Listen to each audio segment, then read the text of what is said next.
I am Lo-Fi Thrasher Lenny Blade, and this is the Retro Hunter Thailand show.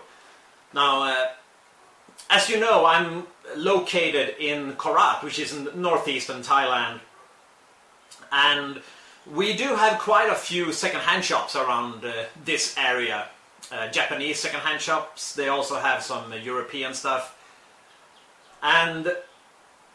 But this particular one that I went to last time was on the same road, for those of you who are from Korat, on the same road as Ratchapat, but on the other side of the road, and it was next to Klang Villa, which is like a square of shops, and they have a KFC and Meso Cafe and so forth. So it's right next to that. So if you're in the area, check it out. There's some pretty cool second-hand shops if you're into that kind of stuff. So I picked up Stratego, the board game.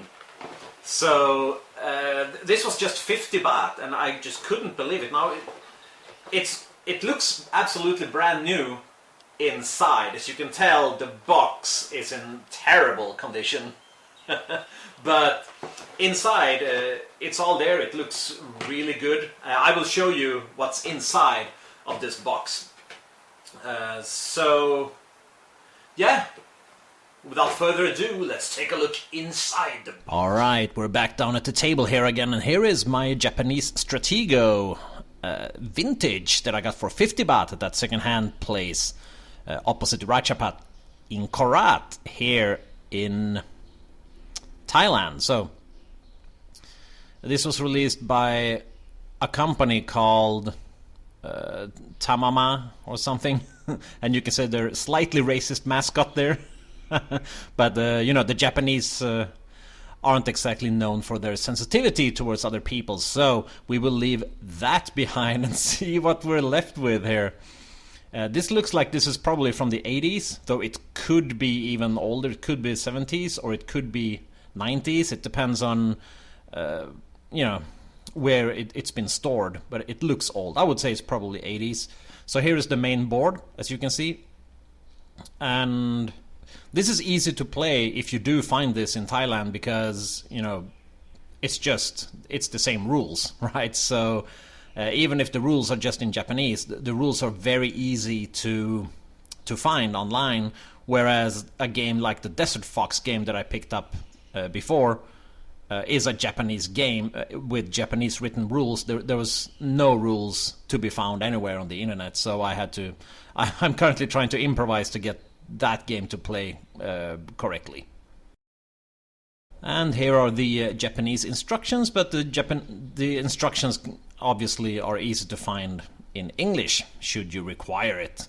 So here are the pieces, and I would say the plastic was of fairly good quality, and the board is also of good quality. So, but it's not. I can tell it's not like some sort of deluxe edition or anything. As you can see here, they are sealed. They may have been sealed afterwards. I mean, I don't know if this is factory sealed, if this was what it looked like or not, but it definitely looks new, apart from the box, obviously, which is in terrible shape. And this part of the game here is for your standees to put them in the right place after they've been removed from the game, so it's easier for your opponent to see what he has taken and how many you have left and so on. Not required to play, obviously, and as you can see, these have never been used. So that's pretty nice. There's one for each color.